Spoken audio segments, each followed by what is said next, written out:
Son las 7:30 de la tarde, una hora menos en las Islas Canarias. Sean todos muy bienvenidos a la redacción abierta aquí en el Toro Televisión, donde ya estamos listos para informarles, opinarles, enmarcarles, relacionarles noticias que tienen ustedes que conocer porque son de obligado conocimiento. Todo ello con dos premisas, las que nosotros nos queremos autoimponer. Por un lado, la valentía y por otro, el rigor y un ambiente general, como es propio en esta casa, de libertades. Un ambiente que nos diferencia sustantivamente de todas esas telepedros que ustedes pueden atender y ahí les van a contar lo que piensan ministro a ministro cada jornada.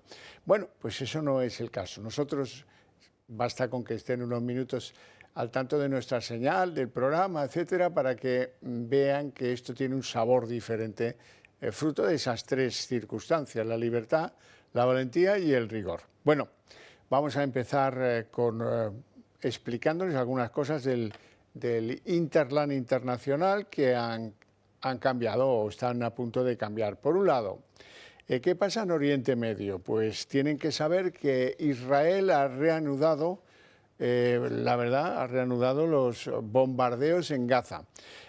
Ayer produjo uno que causó la muerte de unas 100 personas, de ellos 46 niños, en respuesta a un ataque que había tenido lugar antes por parte de Hamás.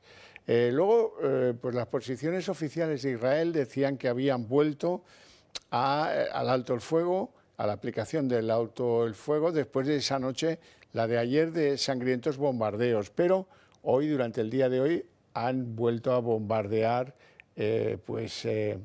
Gaza, después de esa noche fatídica. Donald Trump dice que su plan no está en riesgo y defiende el derecho de que el ejército de Israel tome represalias por los ataques de Hamás. El gobierno de Netanyahu, no sabemos si piensa volver a la tregua o no mañana, pero las vueltas y salidas de la tregua son, como ven, muy poco fiables, muy poco de fiar. Y de ahí nos vamos al huracán Melissa. Arrasó Jamaica. En Jamaica las autoridades dicen que están seguras de que va a haber un balance de víctimas, aunque por ahora solo hablan de destrozos materiales. Pero el huracán ha avanzado, ha atravesado Haití, uno de los países más pobres del mundo, donde ha dejado 25 cadáveres. Y ahora está en Cuba, donde ya también ha obligado a rescates en el sur de la isla y a que haya 6 provincias cubanas en alerta y a que se hayan evacuado 735.000 personas por culpa del Melissa, que es como se llama. Y ojo, porque en España también hemos tenido lo nuestro, una especie de iracundo vendaval y aguas que ven ahí en imagen, en Huelva, en la provincia de Huelva, sobre todo en las costas de Huelva, donde no se registran daños personales, pero como ven son tremendos los aguaceros, el agua invadiéndolo todo y produciendo destrozos en tejados, sobre todo en Huelva. Bueno, y vamos a una de las noticias más importantes del día: el funeral de Estado laico que se ha celebrado hoy por las víctimas de la Dana en la Ciudad de las Artes y de las Ciencias de Valencia. Bueno, hay que contar, lo primero de todo, que el homenaje se ha hecho a todos los fallecidos por la Dana, independientemente de que fueran en la Comunidad Valenciana.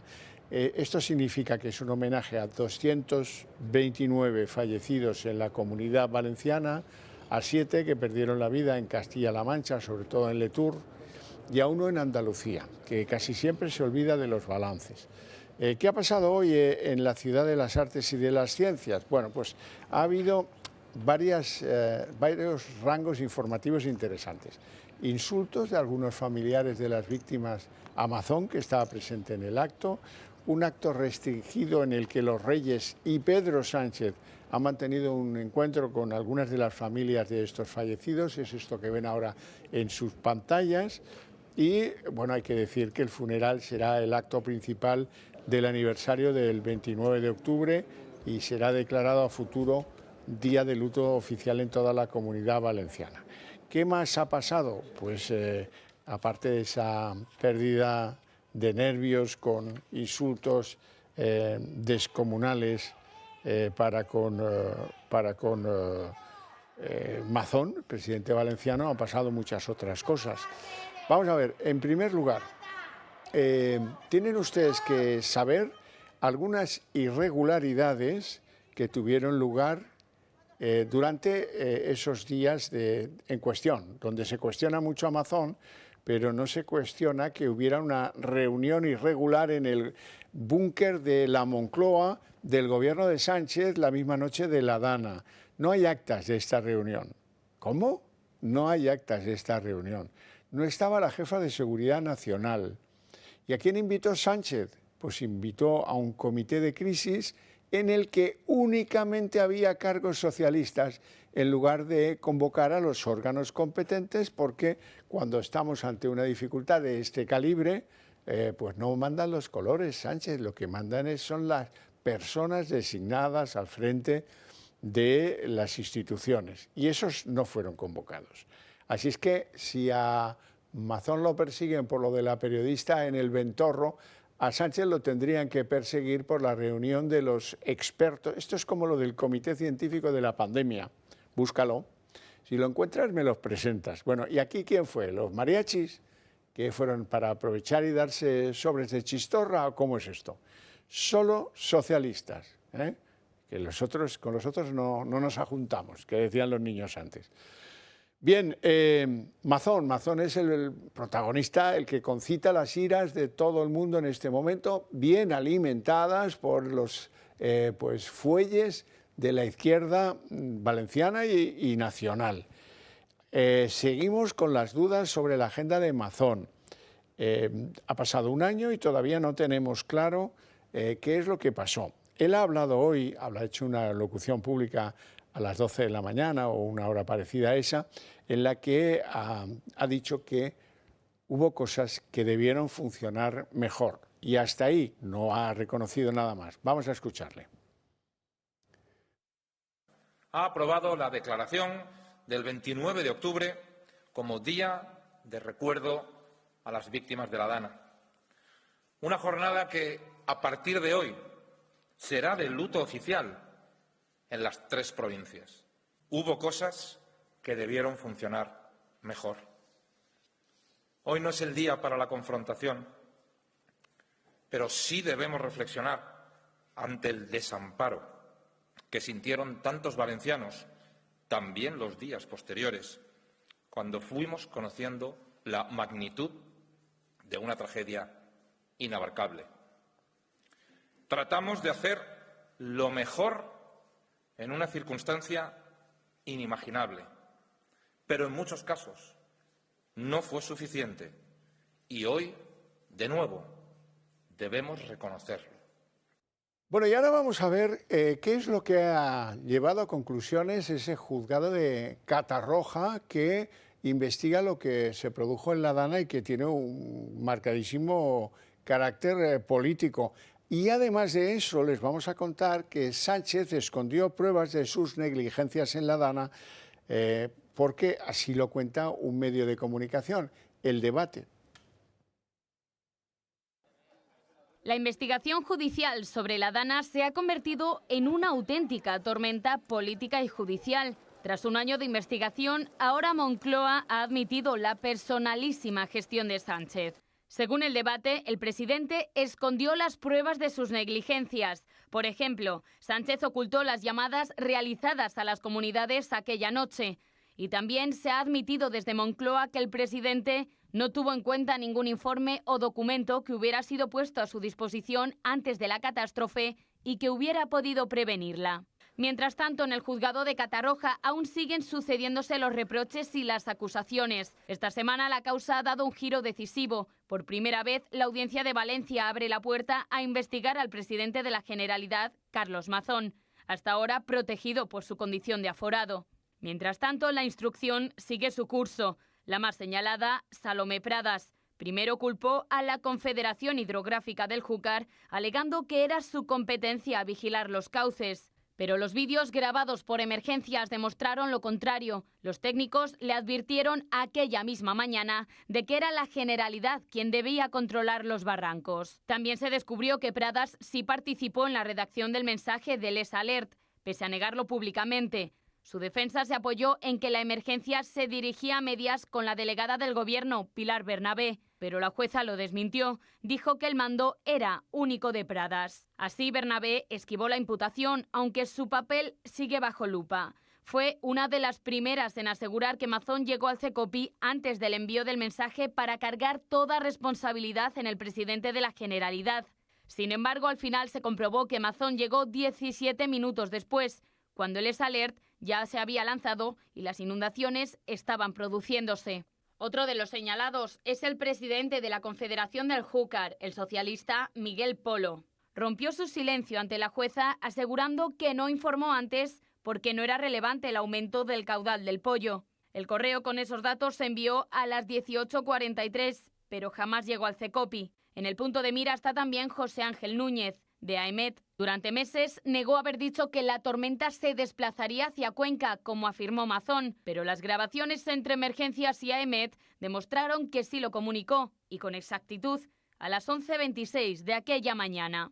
A un año de la tragedia, la investigación sigue abierta y cada declaración añade nuevas sombras sobre lo que ocurrió aquel 28 de octubre. Bueno, y claro, aquello fue terrible. Y los que lo vivieron, a veces cuando lo cuentan nos pone los pelos de punta. Por ejemplo, van a escuchar a un ciudadano como explica que en Picaña los muertos flotaban. Se me pone la piel de punta. Pues mira, esto era un centro de día que venía gente mayor, que a pasar, tenían sus pequeños apartamentos y nada, pues sé que un vecino mío, la misma noche, cuando el agua había llegado a 1,5 metros, se le ocurrió que esta gente estaba viviendo allí, había mucha gente allí. Entonces él con su hijo y un vecino intentaron sacar a la mayor gente posible, pero sé, porque lo vi, yo fui testigo en primera persona, que al día siguiente una mujer estaba llamando a un policía local que pasaba por aquí diciendo que había encontrado el cadáver de su suegro y que había más cadáveres flotando. Bueno, pues homenaje para todos los fallecidos, para todas las familias, para todos los que no han recibido las ayudas prometidas, que son legión, y para los que ven que no se han acometido las obras necesarias para reconstruirse, que ya ha pasado un año y los hay sin ascensor, los hay sin puente, los hay sin colegio, los hay sin cuartel de la Guardia Civil. Y eso no tiene pase en un país que quiere presentarse como un país moderno capaz de ayudar cuando hace falta. Los ciudadanos lo hicieron, o lo hicimos, pero los poderes públicos, parece que no. Vamos con la siguiente noticia del día, la declaración hoy en el Supremo del que fue gerente del PSOE, Mariano Moreno, y de la señora Celia Rodríguez, la que mandaba los dineritos en los sobres con ventanillas transparentes, que era lo único que había ahí de transparente. Quiero comentar estas dos declaraciones con alguien que sigue pues, de cerca todo lo que pasa en el Supremo a propósito de estas declaraciones y de algunas de las pretensiones que están en el aire. Ya se acordarán qué pasa con la financiación ilegal, ya se acordarán una nueva que ha aparecido hoy. Oiga, esto es blanqueo de capitales.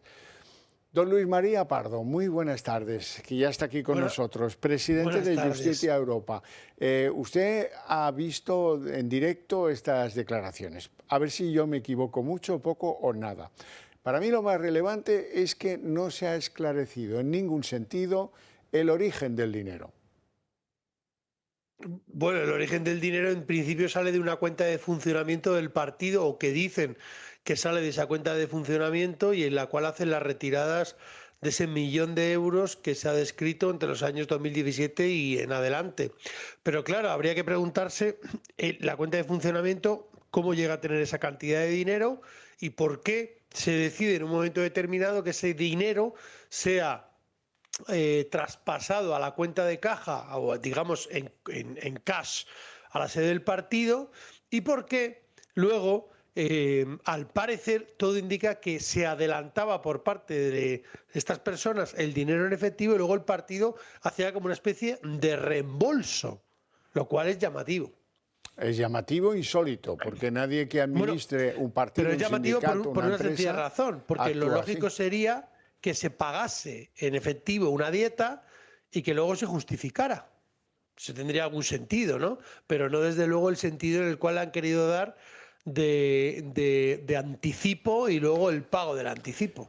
Vamos a ver, el gerente del partido hasta hace no tanto, ahora presidente de la Empresa Nacional del Uranio, ascendido, por algo será, es el que fue a Moncloa corriendo a decir Ábalos está inflando los gastos, y lo sacaron de en medio y lo ascendieron. Bueno, este dice ahora que esto era normal, que encaja dentro de los normales procedimientos del partido, que miembros de la ejecutiva también cobraban estos lo que fuera, que es verdad, algo todavía más insólito, que había gastos colectivos, no individuales, en cualquier empresa donde formulas un gasto, en cualquier entidad que se respete en términos contables, los gastos son individuales y tienen que llevar un DNI y a lo mejor tienen repercusiones fiscales y desde luego no se pueden colectivizar, ¿no?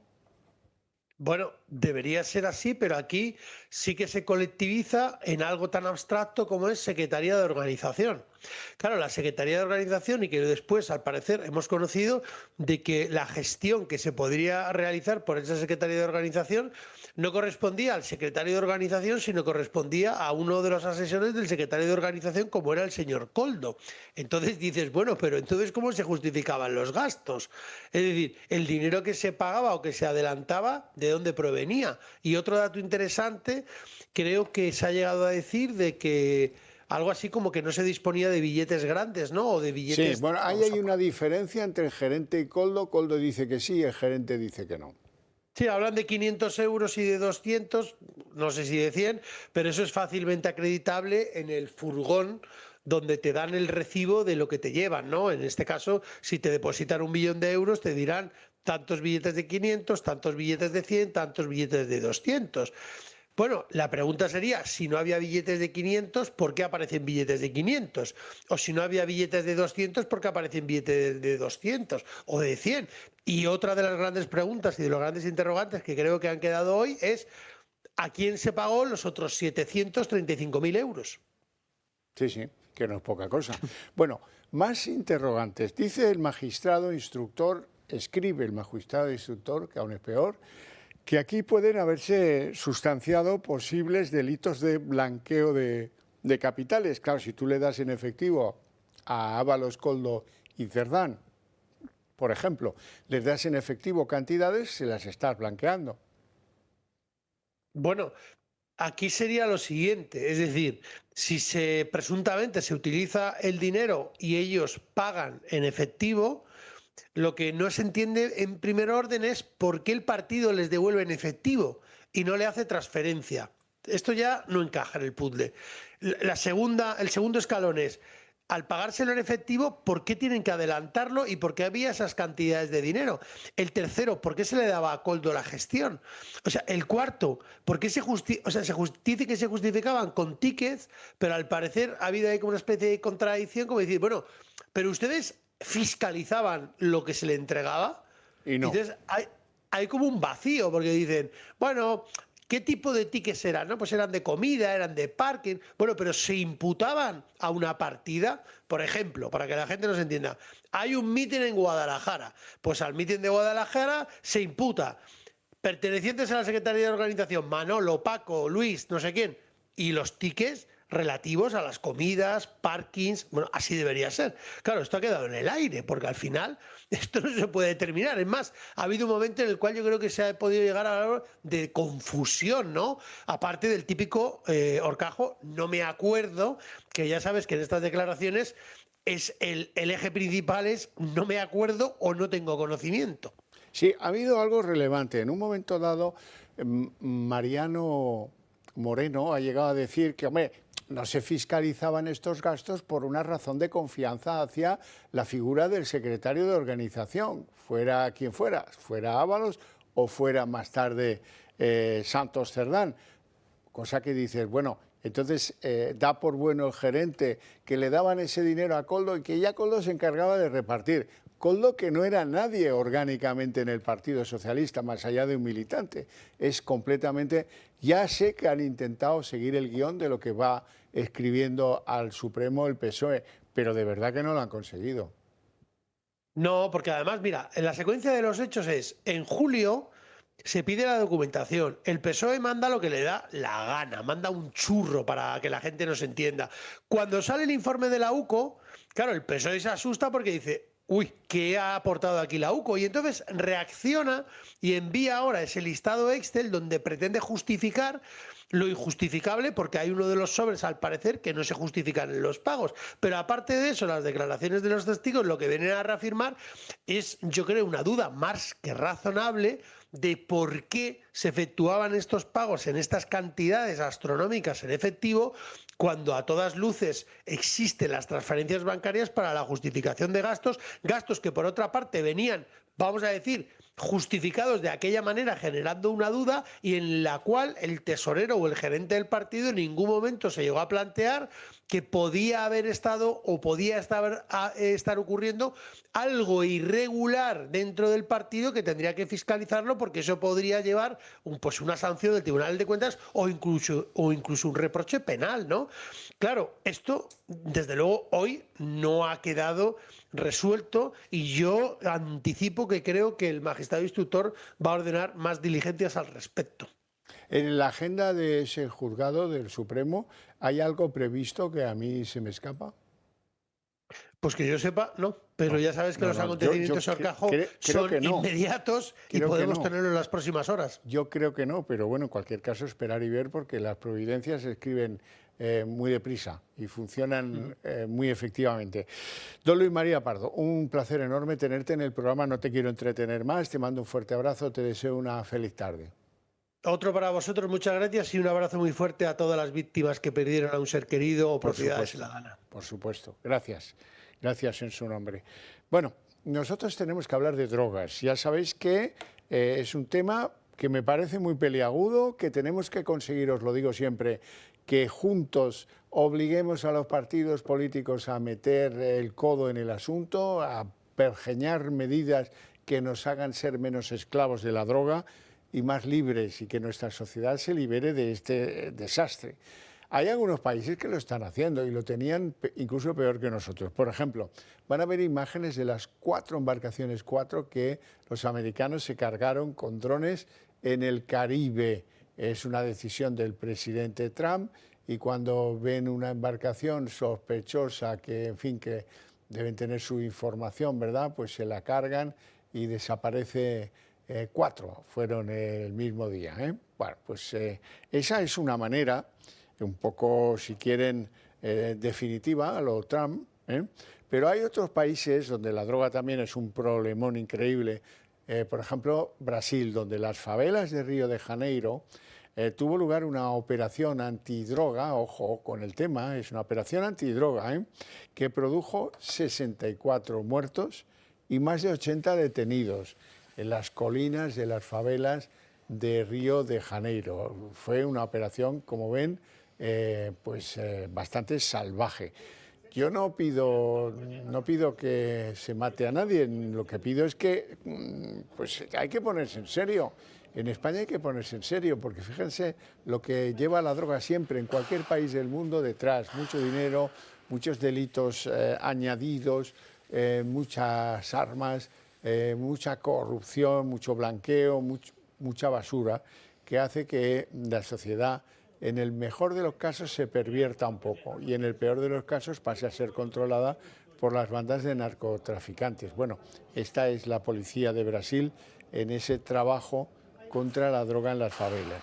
Y ahora nos vamos a España, donde este tipo de cosas pues no suceden, ¿verdad? Aquí le dejamos que se jueguen la vida a los policías nacionales, a la Guardia Civil, como ven ahí. Puerto de Algeciras, 20 toneladas de hachís.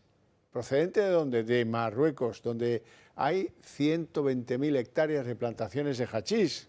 Sí. Y en Marruecos Eso no se organiza si no está la gendarmería de acuerdo y si no mete tajada a alguien de los próximos del monarca alauita. Bueno, ha habido 20 detenciones en el puerto de Algeciras y dicen que han caído 2 organizaciones de tráfico de drogas que eran los que tenían que recibir este cargamento y los que lo mandaban. Ahora bien, ¿quiere esto decir que nos liberamos de 2 organizaciones de tráfico de drogas? Pues no lo sé, me da que no, porque ahora serán imputados, pasarán al juzgado, se les declararán unos cargos, saldrán en libertad, si acaso alguno irá a prisión, pero será por poco tiempo, y volverán a hacerlo, como los del Procés de Cataluña, lo volverán a hacer. Bueno, quiero poneros otro ejemplo que demuestra los delitos que van pues, vinculados a la droga. Vamos a ver imágenes de una operación conjunta de la Guardia Urbana de Barcelona y de la Guardia Civil. Han desmantelado una organización criminal dedicada al tráfico de seres humanos. No tiene nada que ver con la prostitución. Tiene que ver con la explotación laboral. Les tenían con fines delictivos casi encarcelados para que alimentaran los cultivos y la distribución de la marihuana en la provincia de Barcelona. Son plantaciones de marihuana de estas que llaman indoor, es decir, bajo techo, y los que trabajaban en ellas no cobraban, estaban encerrados con llave y les alimentaban solo de vez en cuando, de forma esporádica. Cuando se puede, y cuando no te dan de comer. O sea que eso es tráfico de seres humanos, explotación laboral de tomo y lomo. ¿Ven cómo hay delitos asociados al tráfico y a la codicia por alimentar esas organizaciones con muy buen dinero, hijo del tráfico de drogas? Bueno, y ahora otra cosa que permite que nos hagamos preguntas. Han cazado en Huelva a un capo de la mafia, uno de los buscados después de su fuga en un país europeo. ¿Dónde estaba este narco? Estaba en un taller de Almonte trabajando, ahí arreglaba su coche, ahí ayudaba a arreglar otros coches y ahí vivía tan tranquilo. Y ahora pregúntense ustedes por qué un capo de una red de narco huye de donde estaba encarcelado, se viene a Almonte, Huelva, a vivir y a dedicarse pues, a prepararse, a tunearse el coche. Pues probablemente porque es un sitio donde un narco se puede sentir seguro, donde no tiene mucha presión y donde si le pillan, cuál es el caso, me alegro mucho, le consideraban un tío importante en esto del tráfico de hachís. Pues bueno, se vino a refugiar aquí probablemente porque sabe que si le detienen y le encarcelan, pues seguramente le imputarán algún cargo, pero pronto estará en libertad o si acaso irá a alguna cárcel española a pasar poquito tiempo, donde le tratarán muy educadamente y le darán bien de comer y de dormir. Bueno, pues ese es el tema, eso es lo que tenemos que cambiar. No podemos ser el país que recibe toda esta cantidad de personas y de negocios que van a producirnos un problema a nuestra seguridad. Esto no es un delito contra la salud pública, esto es un delito contra nuestra seguridad. Bueno, y deciros que si no habéis pensado antes en ello, pensad en vincularos de algún modo con el Club de Amigos del Toro Televisión, en echarnos una mano, en apoyarnos. Se puede hacer de muchas maneras. Por ejemplo, entrando a formar parte del Club de Amigos, tan simple como una llamada al teléfono que aparece ahí en pantalla. O podéis pensar, ahora que se va a terminar el ejercicio, hay que hacerlo antes, alguna donación que os permita pues, deduciros en la renta o en el impuesto de sociedades parte de lo que nos hayáis donado. Detalles, hombre, ¿cuánto tengo que donar? ¿Cómo tengo que hacerlo? ¿Hasta qué plazo? ¿Qué día? ¿Cómo tal? 91 616 2464. El Club de Amigos tiene eso y esas respuestas perfectamente ordenadas para que todos sepan qué pueden obtener a cambio. Produce y almacena la energía que consumes, asegurando el suministro en tu hogar y garantizando un ahorro en tu factura de la luz. ¿Cómo? Gracias a una batería instalada en tu casa y a la energía que generas desde un parque solar remoto. Aunque vivas en un piso sin necesidad de instalar paneles en tu tejado, puedes tener tu propia energía y protegerte del mercado eléctrico. Y todo con la tranquilidad de un proyecto pensado para los próximos 40 años. Descubre el pack ahorro energético de Comunidad Solar en comunidadsolar.es o llamando al 980 2812.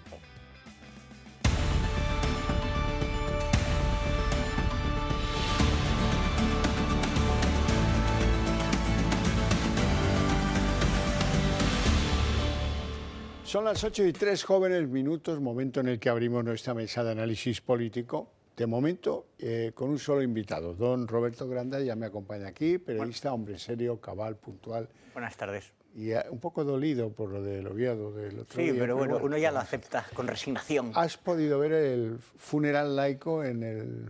Un poco, sí. Pues, las artes y las ciencias. Las cosas indescriptibles que organiza el gobierno para lavar su imagen y que además con una separación con el resto de pueblo, ¿no? Para que no les... A lo mejor le pueda caer un palazo, un paraguazo o lo que sea. Vamos a hablar de ello más adelante digamos, sobre lo que ha sido este año, que yo creo que en Valencia están peor todavía, porque hay muchas cosas que han fallado y que siguen fallando. Sí, sí, desde luego que sí. Bueno, uno de los que ha sido sorprendente en su actuación esta mañana, lo que pasa es que esto es para conocers, porque claro, las sesiones de control ya no se las bebe nadie. Las sesiones de Cointreau, que decía un humorista, sí, pues deben ser de Cointreau on the rocks, porque de verdad que no valen para nada. Pero bueno, oye, hoy estaba Feijóo sacando la espadita para hablar de corrupción cuando de repente ha salido Sánchez a darle un corte morrocotudo. No, hoy no es el día, hoy es el día de las víctimas, hoy no vamos a hablar de esto que nos diferencia y nos separa y nos enfrenta, todo con una cara compungido. Vamos a verlo. Quiero empezar con un recuerdo a las víctimas de la Dana. Toda la energía que se dedica a politizar esta tragedia se dedicase solo a la reconstrucción. Señor Sánchez, la pregunta de hoy es retórica.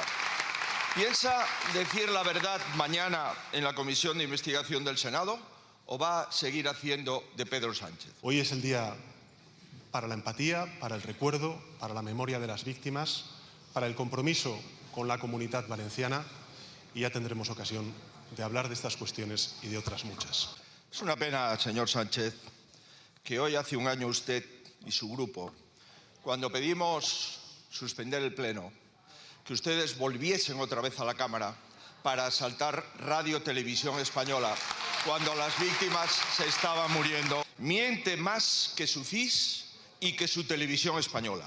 Y volverá a mentir mañana en el Senado, porque sabe, porque si dice la verdad, acabará con usted. Bueno, ese es el cruce de espadas o de espaditas de cartón. Lo que llama la atención, ¿qué ha hecho Sánchez después de este, digamos, conato de cortarle en seco a Feijóo?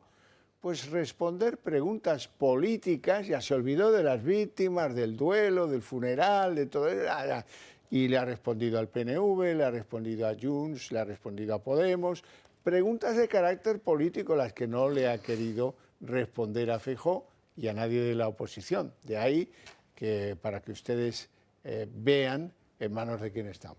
Es que lo de Pedro Sánchez es frenopático, lo de este sinvergüenza. Habla de empatía, la empatía que tuvo él, que estaba en la India, volvió sin prisas, porque bueno, podemos hablar también de Mazón, del Ventor, de las 9 o 8 versiones diferentes que ha dado, que nadie se explica que esté en su puesto. Eso es, yo creo que indiscutible. Pero una cosa que yo creo que es incompetencia y otra cosa es posponer el envío de ayuda. Si necesitan ayuda, que la pidan. Por maldad premeditada, o sea, por cálculo político. Eso es, o sea, porque estamos en un país civilizado, pero eso es para colgarlo. Déjeme que me explique. Quiero decir, en una república africana de nombre incierto, da igual, no vamos a poner nombre, un dirigente que se comporte así, de la rama mayor de un árbol, despedazado por un barranco, porque lo que ha hecho es absolutamente criminal. O sea, ha pasado un año, además. ¿Recuerda cuando aquello del coronavirus? ¿Salimos más fuertes? Pues no salimos más fuertes, más corrupción todavía, la gente peor, y encima nos engañaron, nos encerraron, etc. Ha pasado un año, las víctimas están silenciadas, las obras van muy lentas, muy despacio. hay 700 ascensores todavía estropeados en la zona, con lo que eso significa para las personas mayores, para las personas con movilidad reducida. Hay 8 colegios que están dando las clases en barracones. O sea, como si fuéramos Haití, prácticamente. Después de un año, en barracones todavía. Cuando llegaron los bomberos franceses, eran los primeros y venían de Francia y se asombraron. Sabemos lo que ocurrió. Ahora intentarán dar la vuelta al relato porque con eso son expertos, ¿no? Sin ningún tipo de vergüenza van para allá a hacer especiales con la alcachofa y tal. Pero oiga, decían que no podía llegar el ejército. Claro, cuando se presentó ahí Iker Jiménez y unos cuantos youtubers, pues les fastidió muchísimo y los intentaron cancelar porque decían, nos está dejando fatal. Es un tío que fue una vez nada más por ahí, marchó corriendo. El galgo de Paiporta yo creo que es un nombre bastante adecuado, en ese sentido Ayuso estuvo acertada porque eso queda en el imaginario colectivo. Y lo que digo yo es que no hay que olvidarse, es decir, yo no me voy a olvidar de lo que pasó durante el coronavirus, que nos engañaron, que decían no se podía saber, que animaron a la gente a salir a la calle, que engañaron con las mascarillas, que decían que había que salir a aplaudir en los balcones, bueno, una serie de infamias, la peor gestión de Europa con diferencia. Y no me voy a olvidar tampoco de lo que pasó en Valencia y de lo que este tío hizo. Bueno, hoy se lo recordaba Elías Bendodo, quien dice que recordaba esta frase que yo antes también recordaba: si necesitan ayuda, que la pidan. Siempre le acompañará una frase, siendo presidente ahora y cuando deje de serlo: si necesitan ayuda, que la pidan. Siempre le acompañará esa frase. Mire, ustedes han sacado pecho de su gestión este año para paliar los efectos de la Dana. Ustedes este año lo que han hecho es política nada más. Déjenme que les presente a nuestro invitado en esta mesa, porque claro, tenemos que valorar ese funeral con ambos. Don Ignacio Catara, diputado del PP en la Asamblea de Madrid. Muy buenas tardes. Buenas tardes. De lo que has podido ver, ¿qué señalarías?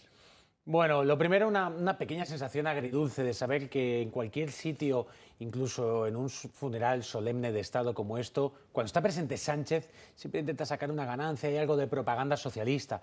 Pero bueno, yo creo que en líneas generales, en quien había que fijarse en ese momento era en el rey, que es el rey de todos los españoles, es el que representa al Estado. Hoy es un día triste, de recuerdo de víctimas, de homenaje a los héroes, tanto de servidores públicos, policía, guardia civil, servicios de protección civil, como héroes anónimos que ayudaron en esas horas, en esos días. Y de denuncia a los incumplidores, sean del Consorcio de Seguros, de la Generalitat Valenciana, del Gobierno Central o de quien demonios sea. Sin duda. Pero en un país serio, en un año hay tiempo suficiente como para que... Hay sitios donde se llevó las aguas el cuartel de la Guardia Civil y todavía no lo tienen. Creo que es en Paiporta. Colegios, centros sanitarios, puentes, avenidas, entradas y salidas de estos lugares. Oiga, pero ¿qué imagen es esta? Bueno, total, cuando decimos al final que España es la 12ª economía del mundo o que somos la 4ª economía de la Unión Europea, esos datos económicos que le gustan tanto a los economistas están muy bien, pero esos datos tienen que demostrarse en que somos un Estado serio y que se resuelven los problemas, y lo que no puede pasar es que haya cuarteles de la Guardia Civil, que haya colegios, en fin, que un año después la tragedia siga presente en uno de los principales países del mundo como es España. 700 ascensores. Hombre, si lo dejas a los 4 que trabajan en el mercado del ascensor en esas comarcas, pues eso llevará años, claro, pero ahí hay que meter caña como sea.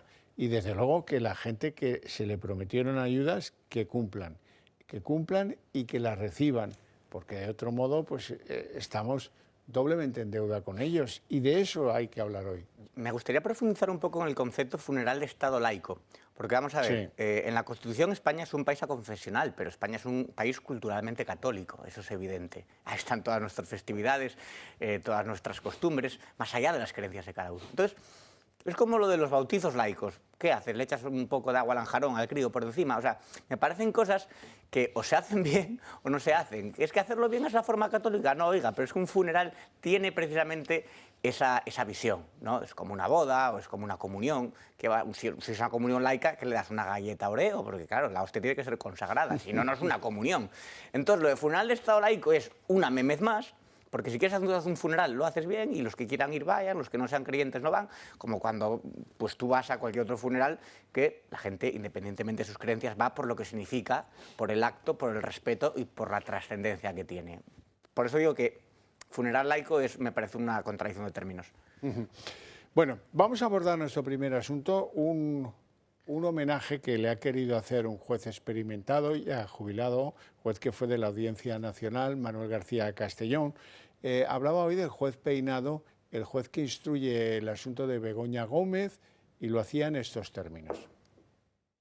Yo no le conozco personalmente, leo lo que leo en los medios y en la televisión y en la radio, pero es algo evidente, es decir, a mí él me da mucha pena porque está absolutamente solo y por lo tanto me imagino lo que puede estar sufriendo. Es un caso evidente de acoso. Es que como hoy día todo el mundo sabe de todo y opina de todo, pues la discusión es que no puedes meterte en ese terreno. Oiga, mire usted, destruya el sistema judicial que hay y haga otro que le diga. A eso hay que añadirle un dato. El juez Peinado sigue con un caso importante, que con un exministro, Antonio Camacho, comiéndole los tobillos, y con el fajo de papeles que se le acumulan en el despacho a cualquier juez de instrucción en Madrid. Hurtos, robos, agresiones, no sé qué. Eso no le han nombrado ningún juez de apoyo. Ha ido sorteando como ha podido las dos obligaciones, la de un caso importante y la del juzgado de instrucción que está llevando. Bueno, yo creo que todos podemos tener opinión sobre casos judiciales, y es legítimo, es decir, que opinemos sobre casos que tienen relevancia pública, yo creo que está bien. Pero cuando hablan personas relevantes, como es el caso de Manolo García Castellón, yo creo que hay que escucharles. Y un magistrado que tiene un largo historial de Audiencia Nacional, que también ha luchado contra el terrorismo, que ha sido juez enlace en Roma y que eso ha sido uno de los principales figuras de prestigio en la carrera judicial, te viene a decir, las declaraciones que acabamos de escuchar, te tiene que llevar a pensar la chamusquina que hay detrás de todo esto, es decir, las maniobras políticas y también en cierto modo judiciales, digo de los órganos, no de los jueces, que está viendo detrás para que el juez Peinado se encuentre en los mayores escollos posibles en la instrucción de este caso. Por cierto, este caso que tiene a disposición de las personas que están investigadas o que están llamadas a testigos todo un sistema de recursos y de recursos judiciales y de garantías procesales. Por lo tanto, es que si de algún sistema no se puede dudar, es del español. Sí, solo ante el peligro del juez Peinado, pero es que es verdad, vamos a ver. Ha sido atacado o está siendo atacado por todo el aparato político-mediático del gobierno, muchas veces incluso por tertulianos que no tienen formación alguna. Tiene razón que se opinaba de todo, pero bueno, estamos un poco acostumbrados, ¿no? De también jueces, magistrados, haberle dicho a la Podemia, oye, esta ley que va a salir adelante va a ser el efecto contrario del que estáis buscando, van a soltar los violadores, que no, que eso es un bulo de la ultraderecha, vale. Y ahí estamos, ¿no? Entonces, normalmente son los jueces los que acorralan a los políticos, no los políticos los que acorralan a los jueces. Y aquí en España es el juez el que se está viendo acosado de todo el frente, sobre todo es el político mediático, que muchas veces no hay diferencia porque son periodistas trabajando para el gobierno de turno. Entonces, bueno, pero sí, es triste que la situación sea justo al revés de lo que debería. Bien, pues vamos a avanzar. El sobreteo, porque se van descubriendo un día 137.000 euros, al día siguiente 735.000, que pagaban en el PSOE a agentes que no son ni Ábalos, ni Koldo, ni Cerdán. Entonces ese sobreteo pues ya nos empuja a una figura de blanqueo, de financiación ilegal, de pagos de sobresueldos, y figuras que ya quedan cada vez más evidentes. El PSOE reconoce ahora ante el Tribunal Supremo que desde 2017 pagó más de 700.000 euros en efectivo a altos cargos del partido que no eran ni Ábalos, ni Cerdán, ni Koldo. Durante los dos últimos años, 2023 y 2024, ya sin Ábalos en la dirección de la Secretaría de Organización del PSOE, el partido disparó su gasto en efectivo, retirando más de 400.000 euros para realizar pagos en sobres. Y de esa cantidad, casi el total no está justificado. efectivo. El partido no aclara quién los cobró ni por qué motivo. Tampoco si Pedro Sánchez recibió algo de ese dinero en efectivo. Y desde 2021, es decir, 2 años antes, el PSOE prohibió los pagos en efectivo y todos los gastos tenían que estar justificados. Ahora, gracias a los documentos aportados, se sabe que el PSOE, además de no cumplir su prohibición, repartió sin control dinero en efectivo. Recordemos que el Partido Socialista también ha reconocido haber entregado 127.000 euros en metálico a la Secretaría de Organización, sin aclarar quiénes recibieron ese dinero. Además, en estos documentos aportados por el PSOE, no hay rastro de los 826,73 euros entregados en un sobre del PSOE a nombre de Ábalos. Una fotografía que la UCO aportó de los mensajes que la exmujer de Koldo le envió para informarle de que había recibido los sobres del partido con el dinero de él y de Ábalos. Una vez más, las discrepancias entre las pruebas de la Guardia Civil y la documentación presentada por el PSOE resultan evidentes. Desde Ferraz se limitan a justificar que esos pagos en metálico podrían corresponder al equipo de la Secretaría de Organización, pero que estaban anotados como gastos totales y no de manera individual. Pues eso es lo normal. Es que van cambiando la posición desde donde estaban hasta donde... Y ya verán mañana, que mañana es el día que va al Senado Pedro Sánchez. Mañana puede ser un día interesante. ¿Responderá, no responderá? ¿Se hará el Pedro Sánchez, como decía Feijóo? Pero mira, la pregunta que hacía la socialista Ana María Blanquer en el 2021 decía, a ver, ¿cuántos de ustedes tienen en el bolsillo 1.000 euros en efectivo? ¿Ven? Es que no es normal. Eso lo hacía para justificar, digamos, la nueva ley antiblanqueo de Montero en el 2021. Pues el PSOE ha doblado desde el 2019 el uso en efectivo cuando en España cae un 25%. ¿Por qué? Porque ellos han promovido que se use más el dinero digital, que la gente cada vez paga más en tarjeta, porque si sacas a partir de 1.000 euros, Hacienda puede hacer preguntas. Y estos manejaban sobres, bolsadas de dinero en efectivo, mientras a los españoles estaban diciendo que no, que limiten el uso de efectivo. Claro, ¿quién tiene 1.000 euros en el bolsillo normalmente? O sea, es una banda de sacamantecas llevando a Ferraz bolsas de dinero y para pagar a Ábalos, un tío que se pasó 5 años sin sacar dinero del cajero porque no le hacía falta, claro, se lo llevaban a él en efectivo. Entonces, esto es el PSOE. O sea, sigan el rastro del dinero, follow the money, dicen los americanos. Si seguimos el rastro del dinero llegaremos, yo creo, hasta el número 1, que ahora está muy escondido. Y además dicen, no hablemos de corrupción, que hay que hablar de la Dana. Venga, hombre, hay que ser cara dura. Nacho. Bueno, es que el aumento de las cuantías que vamos conociendo por las investigaciones de la Guardia Civil y de los medios de comunicación, de esos sobres de dinero a los que ellos llamaban las chistorras, viene a demostrar que la sede del Partido Socialista no era una charcutería, era un mercado de abastos de corrupción que tenía implicado a todos los dirigentes socialistas y, por supuesto, con conocimiento del número 1. Por lo tanto, en este momento, yo creo que la pregunta que nos hacemos todos los españoles es hasta qué punto el Partido Socialista va a aguantar este sonrojo de goteo constante de informaciones que, por cierto, por lo que venimos conociendo por medios de comunicación, mucho de ello proceden de los propios investigados, de Koldo, de Ábalos, de Cerdán, que están triangulando en sus estrategias procesales de defensa a ver quién canta más para ver quién consigue una condena menor. Por lo tanto, en algún momento, el presidente del gobierno, el amo, el uno, el que todo lo sabe, debería asumir cuentas por la corrupción de su partido. Te cojo la palabra, porque hoy varias entrevistas han sido 2. La del Español, por ejemplo, de Koldo García, ha dicho cosas bastante sorprendentes. La primera, he cobrado del PSOE más de lo que dice la UCO. Ja, ja, faltan las risas. Una parte en billetes grandes porque nadie los quería. Bueno, ¿quién era? El banquero que adelantaba dinero al PSOE y luego le pagaban para que él repartiera. Esa es la teoría absolutamente patética que quieren que nos creamos. Dice Koldo, gran parte del dinero de origen desconocido procedía de los adelantos que yo hacía al PSOE y que luego ingresaba de nuevo en mi banco. Oiga, ¿pero usted qué es? ¿Un prestamista de la Edad Media o cómo? ¿El mercader de Venecia es usted o cómo? Yo era la persona encargada de repartir el dinero de los gastos a los miembros de la Secretaría de Organización. Pero si tú eras un militante de base, asesor si acaso de Ábalos, ¿quién te dio ese? ¿Quién te convirtió en el hombre que repartía los pagos? Que luego lo hacía tu mujer, porque es que ni siquiera lo hacías tú. De verdad, esto es un disparate. Cada vez que lo intentan arreglar se les descose.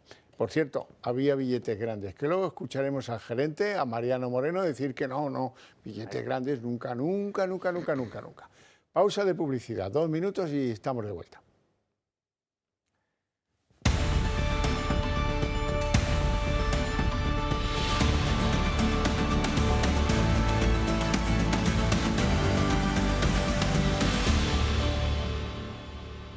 Siguiente asunto de interés. Hoy pasaban por el Supremo el gerente del partido hasta que le ascendieron a presidente de la Empresa Nacional del Uranio, Mariano Moreno Pavón. Y también pasaba la dulce Celia, la que mandaba con posis los sobrecitos con las ventanitas transparentes y las chistorras dentro. Interesante. Pues mira, a mí me parece que lo más interesante de todo es que cuando le han preguntado cuál es el origen del dinero que usted repartía desde su cargo de gerente, ha dicho que él lo ignora. Lo ignorito. O sea que ha callado como en un mutis. Bien, ¿qué más ha dicho? Que él no pagaba nunca con billetes grandes, cosa que le contradice Koldo. Oiga, billetes grandes había, yo he cobrado billete grande. Bueno, pues ¿qué más ha dicho? Hombre, ha venido a decir que efectivamente él le entregaba el dinero a Koldo para que Koldo hiciera un reparto dentro de la Secretaría de Organización, porque, claro, era incómodo hacerlo individualmente, cosa que es una práctica que ni en la empresa más corrupta del mundo se practica. Se falsifican cosas. Pero las liquidaciones colectivas es un invento que ha hecho el PSOE.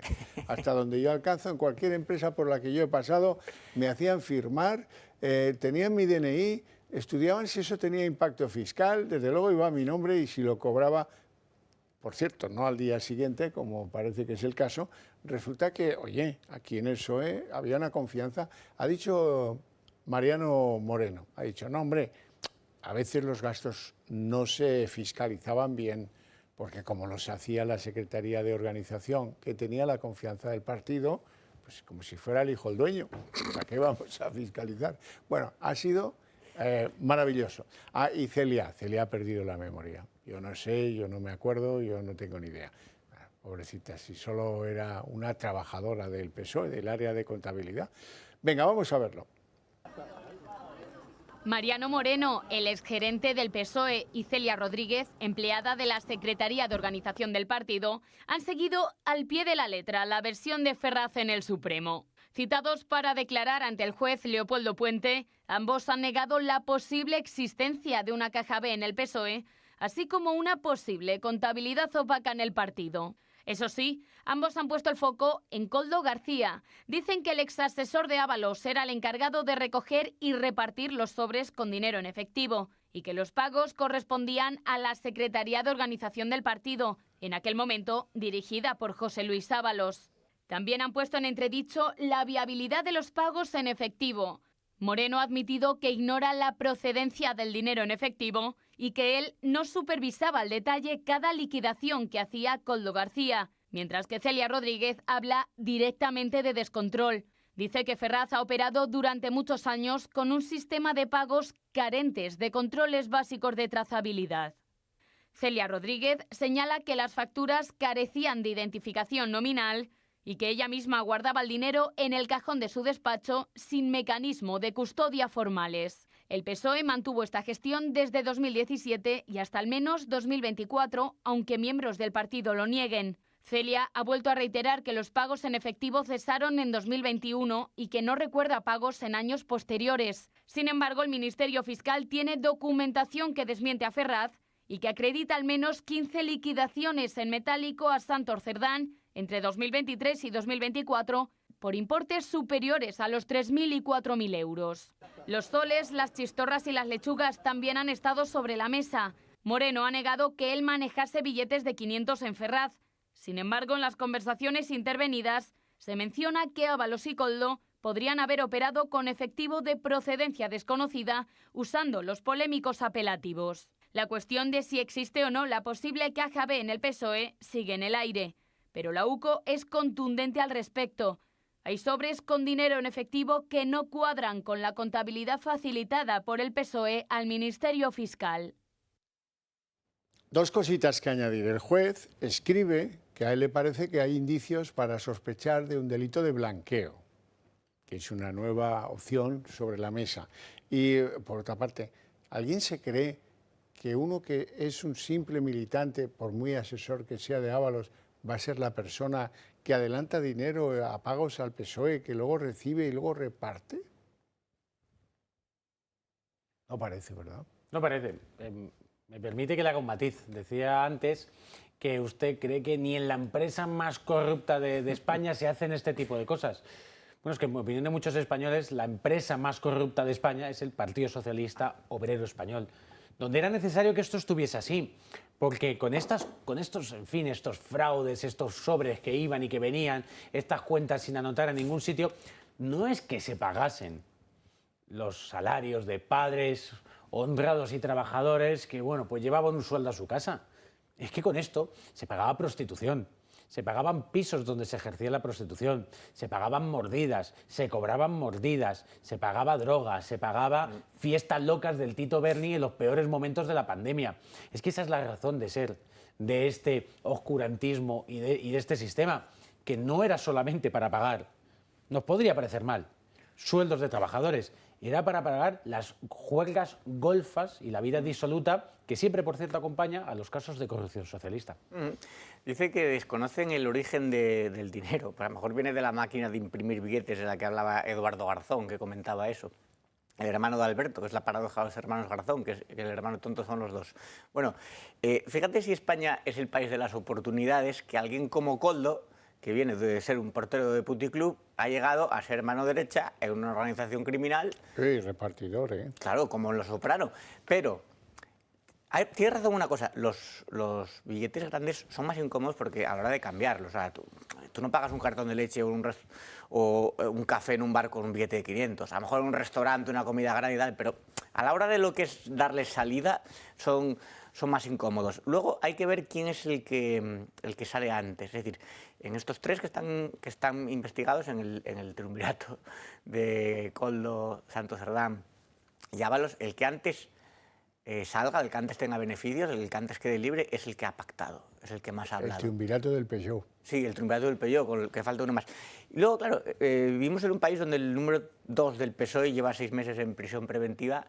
Comentábamos, el volumen que hay de corrupción es tan grande como para tenerlo ahí, ¿no? Sin haber riesgo de fuga, además, porque están intentando conectar todos los puntos y luego ya lo dejarán salir. Imagino que entrará otro. El dinero que se movía era para golferías, como decía Nacho. O sea, no están sacando dinero en efectivo, no sé, para financiar una partida para que fueran a limpiar a Valencia con escobas y ayudar a las víctimas de la Dana o para darlo al Domum. No, todo para maldades. Eso es el PSOE. Pues sí. Bueno, cambiamos aquí de asunto. Ya sí que se configuren hechos relevantes de la corrupción, se los iremos contando, a ver qué aporta mañana Pedro Sánchez, que yo me imagino que muy poco va a ser, pero bueno, en cualquier caso, sepan que hay un gabinete de guerra en Moncloa donde le han estado preparando el rato que ha podido expertos juristas que se han leído los informes de la UCO, las decisiones de los jueces, en fin, que parece que han tenido tiempo suficiente para que vaya y pueda contestar a todo. Que lo haga o no, pues ya veremos, ya veremos. Temo yo que no va a ser muy relevante lo que mañana vaya a decir en el Senado. Bueno, cambiamos ahora de asunto. El Gobierno se obstina en hacernos creer, bueno, esto de Junts se puede arreglar, esto de Junts no pasa nada porque aquí seguimos nosotros, ahora vamos a sudar la camiseta para ver si nos aprueban los presupuestos. Decía Bolaños el otro día, vamos a llamar a todas las puertas, incluso al principal partido de la oposición, para conseguir que nos apoyen la ley de la reforma judicial. Va fino. Bueno, esto es una pose, esto es un postureo absoluto y total, como demuestra la información que van a conocer ahora. ¿Qué pasó en las horas previas a la ruptura cantada de Junts del lunes pasado? ¿Qué pasó? ¿Qué propuestas se le hicieron llegar a Junts in extremis? ¿Quién se las hizo llegar? ¿Y qué le decían a Junts? Por favor, no rompáis, que os votamos esto y lo otro. Y la provincia de Soria, si la queréis también os la podéis llevar cerca de los països catalans. Bueno, nos lo cuenta Marina Nedla. Antes de que Puigdemont rompiera con el PSOE y dejara el gobierno de Pedro Sánchez sin mayoría parlamentaria, el presidente hizo todo lo posible para evitar que los independentistas tomaran esa decisión. Para ello, Sánchez activó toda la maquinaria el miércoles pasado, justo después de la amenaza de Míriam Nogueras en el Congreso. Señor Sánchez, quizá habría que hablar menos de cambios de horario y empezar a hablar, señor Sánchez, de la hora del cambio. Muchas gracias. ¿Y qué hizo Sánchez? Primero, eligió al equipo que lideraría la operación para intentar reconquistar a los independentistas. Al frente estaba el expresidente del Gobierno, José Luis Rodríguez Zapatero, encargado de estas conversaciones con Junts desde que Cerdán está en la cárcel, y también participaron la vicepresidenta primera y ministra de Hacienda, María Jesús Montero, y el ministro de Justicia, Félix Bolaños. Ellos mantuvieron las negociaciones con Junts a través de llamadas y videollamadas, incluso con Puigdemont, algo que no habría ocurrido hasta ahora, un gobierno negociando telemáticamente con un prófugo de la justicia. Y estas fueron las propuestas que le hicieron al líder independentista. Abordaron el tema de las balanzas fiscales. Junts lleva meses pidiendo que se publiquen todos los datos para poder valorar la deuda del Estado con Cataluña y negociar así los presupuestos. También propusieron un principio de acuerdo con Alemania para que se reconozca el catalán en la Unión Europea. Le ofrecieron un calendario claro también para la amnistía y le indicaron que en marzo el Constitucional decidiría a su favor para que supiera cuándo podría regresar a Cataluña. Y por último, e involucrando a Podemos, le propusieron un cambio en el texto legislativo que garantizaría, según el Gobierno, que los morados dieran su apoyo al traspaso de competencias de inmigración a Cataluña. Pues a pesar de todo eso, o no se creen las promesas de un Sánchez del que se sienten traicionados 2 años después de haberle dado apoyo en casi todo, o les importa una higa y les aprieta más el lío que tienen en Cataluña, donde les comen la merienda los de Alianza Catalana, que son xenófobos, pero como ellos, pero no han apoyado a Sánchez y están en contra de cualquier cosa que le relacione con el gobierno de España, ¿no? Esa es la cosa. Es la cosa, y yo creo que también lo triste es lo anestesiados que estamos todos. Es decir, llevamos viendo 7 años de arrastrar el nombre de España, del Estado, del Gobierno, tan por el fango, que incluso quien esté viendo esto en su casa pensará, bueno, pues una cosa más. Pero es que no deja de ser que un gobierno manda a un expresidente del Gobierno y a 2 ministros a negociar con un delincuente huido de la justicia, que además está al otro lado aquí de la frontera, haciendo una especie de acto de burla al Estado para ofrecerle parte de la soberanía española, parte del dinero de todos los españoles y de todos los trabajadores. Y esto, que es una afrenta más, pues ya al resto casi como que estamos anestesiados, porque ya, insisto, en que es tanto el oprobio que se ha echado sobre el nombre de España, sobre el Gobierno y sobre el Estado, que parece una más. Pero es que no es una más, es que es seguir cavando en el sótano de la inmundicia moral en la que nos ha metido este gobierno. Y en fin, pues yo creo que aquí lo que pasa en realidad es lo que decía usted, el aliento de Alianza Catalana sobre el electorado de Junts en este momento es tan fuerte y está tan cerca que Junts va a intentar maniobras a la desesperada para que no se les relacione, porque aparte una cosa que Alianza Catalana ha establecido muy claramente es que ellos no quieren participar de nada que suceda en ese país extranjero que es España. Y eso su electorado se lo está comprando, que ve cómo Junts al final ha acabado pasteleando, y en ese reparto del pastel, parte para Cataluña, pero parte también para propio Junts. Fíjate lo de la amnistía, Roberto, que la amnistía a Puigdemont. ¿Cómo el Gobierno se atreve a garantizar que será posible en marzo?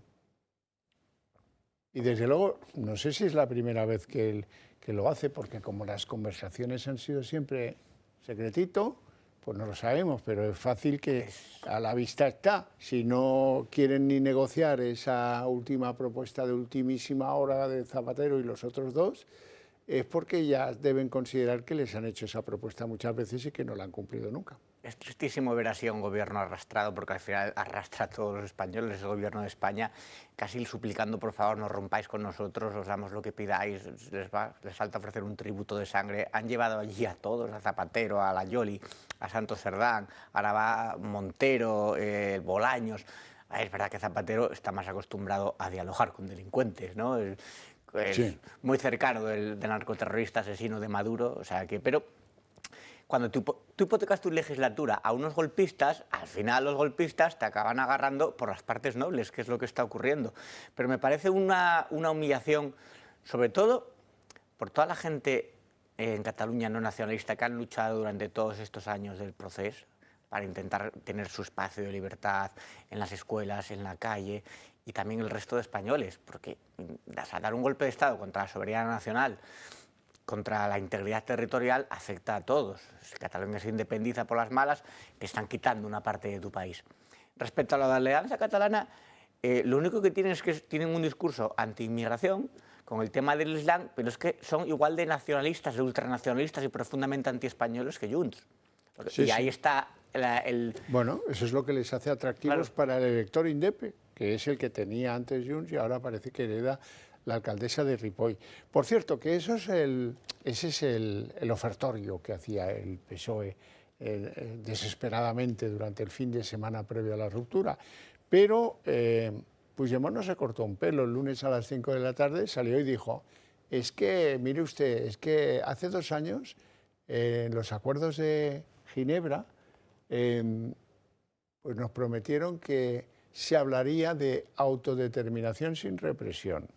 Y de esa carpeta ha desaparecido durante estos 2 años, ¿verdad? Bueno, pues son cosillas que a la hora de... A él lo que le duele es que no puede estar en Cataluña haciendo política y enfrentando con la señora esta que viene comiéndole el terreno. Pero es que, mira, Sánchez tiene muy difícil cambiar las cosas. Por mucho que tenga un acuerdo con Alemania, pues así que un país europeo diga que no, se pueden olvidar del catalán en la Unión Europea, ¿no? Sí, bueno, y que nuestro presidente del gobierno es un sinvergüenza. Yo creo que ni él mismo se ofendería por eso, porque es una persona que no tiene vergüenza y que puede estar en las duras, en las maduras, jugando al fútbol y al baloncesto a las mismas, pero también es un timador. Y el problema es que Puigdemont, que también es otro sinvergüenza, pensó que él podía acabar engañándole, y el resultado es que Sánchez ha demostrado que es más sinvergüenza y más timador que el propio Puigdemont. Y entonces, pues Puigdemont, como buen trilero, se ha cansado de que le jueguen con los cubiletes de los dados, y ha dicho hasta aquí, que como es un trilero, su hasta aquí puede ser hasta mañana y ya veremos. O puede ser definitivo. O puede ser definitivo. Porque a él lo que le interesa, lo que le preocupa es Cataluña y el ámbito de Cataluña. Y él tiene 7 diputados en Madrid y al paso que va es que le van a doblar los diputados que tiene en Cataluña. Se los van a arrebatar. Y entonces, ¿qué le queda? Pues nada. Pues ahora concentrarse a enfrentarse visiblemente a Sánchez, aunque sea mañana en el Senado, y a ver si alguien le perdona y considera pues que, bueno, como ya ha roto, vamos a volverle a votar. Claro. Son 2 sinvergüenzas jugando entre ellos por interés personal y al final resulta que es que la gobernabilidad de los ciudadanos, lo que pasa en España les importa un bledo. A Sánchez mucho, le importa muy poco, y a Puigdemont poquísimo. Nada. Está un tío que está gobernando sin presupuestos, lo único que quiere es una vida hacia adelante para escapar de la justicia, que es como el corre que te pilla, a ver quién llega antes, y Sánchez de la justicia hasta que lo atrapen. Y es que les da igual, es un juego de yo te cedo esto, venga, tú me das esto, yo solo quiero mantenerme en el poder, vale, yo quiero que en Cataluña, pues quítame la fiscalidad, dame la amnistía, yo quiero volver de Waterloo, quiero volver y que no me detengan. Ya hizo aquel paripé aquel verano que volvió y no lo detuvo nadie. O sea, está fugado, es un tío en busca de captura, pero entre comillas. Fugado con sentido. Claro, fugado con sentido, porque vuelve cuando quiera. Demostró también Puigdemont en esa locución del pasado lunes que lo que le hizo polvo, pero polvo, es el acuerdo de los socialistas con el PP para la alcaldía de Barcelona, que se la soplaron a uno de Junts, y esto lo lleva fatal, Puig. Bueno, pues es que al final están perdiendo su poder institucional. El poder institucional que esta gente lo quiere fundamentalmente porque tiene mucha gente que colocar y, en fin, no olvidemos que es que Junts era convergencia, es que era casi la estructura de la Generalidad de Cataluña, es decir, tenían en las diputaciones, en la propia Generalidad, en las consejerías, en los ayuntamientos, es decir, mucha gente vivía de convergencia. Eso se ha ido achicando y lo que decía usted antes es que seguramente nos vamos a encontrar con que el día que Puigdemont pueda volver, volverá pero ya no habrá partido. La sede de su partido estará precintada y habrá un edificio muy grande al lado como estos tiendas enormes que abren en la Gran Vía que pondrá Alianza Catalana. Y además seguramente volverá con oprobio, porque se encargará Alianza Catalana de intentar echar sobre él toda la crítica de colaborador, de traidor a Cataluña. Por lo tanto, él lo que se está oliendo es que la vuelta no es lo que se pensaba hace 2 años. No, desde luego, su tiempo pasó. Eso le pasa a Rufián, que está en Madrid tan cómodo, vive tan bien, come genial, se ha puesto bien cebón durante años, ¿a qué va a volver a Cataluña? Él no quiere volver a Cataluña y mucho menos a una Cataluña independiente. Él está muy bien en Madrid. Encima es del español. Bueno, para que ustedes calibren las miserias de algunos. Si yo les digo pruebas de diagnosis para el cáncer de mama, ¿ustedes qué dirán? Andalucía, sí, es ese escándalo de tal, el cribado que no se hacía. Bueno, aquí vimos que este era un asunto mucho más amplio, mucho más amplio.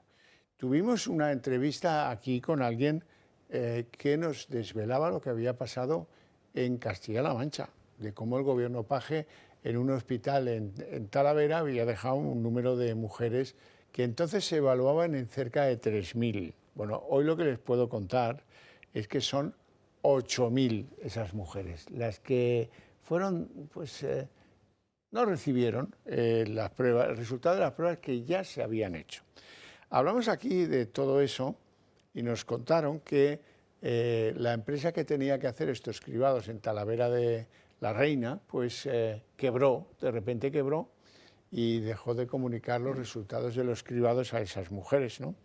Y también supimos que hacían los cribados, cada una de las pruebas, por 22 euros. Y ahora el politiqueo que va haciendo que algunas cosas salgan a la superficie. Por ejemplo, sí han reabierto los cribados en Talavera de la Reina de urgencias, han salido muy bien parados porque todo el mundo miraba Andalucía y Andalucía y Andalucía, y estos habiendo hecho lo mismo y afectando a un número mayor de mujeres, pues se iban de rositas.